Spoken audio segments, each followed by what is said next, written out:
గురుడు అనగా బృహస్పతి మిథున రాశిలోకి ప్రవేశించినప్పుడు సరస్వతీ నది పుష్కరాలు ఆరంభమవుతాయి. ఒక్కసారి ఆలోచించండి, ఒక నది కనిపించదు, కానీ దాని పవిత్రతను అనుభవించడానికి భక్తులు లక్షల సంఖ్యలో వస్తారు. ప్రతి 12 సంవత్సరాలకు ఒకసారి జరిగే ఈ అద్భుతమైన పండుగే సరస్వతి పుష్కరాలు.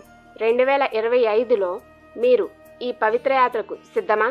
2025లో మే 15 నుండి 26 వరకు 2 ప్రధాన క్షేత్రాలు భక్తులతో కలకలలాడుతాయి. ఉత్తరాఖండలోని పవిత్ర మానా గ్రామం సరస్వతి జన్మస్థలంగా భావిస్తారు. మరోవైపు తెలంగాణలో కాళేశ్వరం దగ్గర అక్కడ గోదావరి, ప్రాణహిత, సరస్వతి నదులు త్రివేణి సంగమంతో అద్భుత దివ్యతను సృష్టిస్తుంది. భక్తులు పుష్కర స్నానాలు చేసి తమ పాపాలను కడిగి మోక్షానికి మార్గం ఏర్పరచుకుంటారు.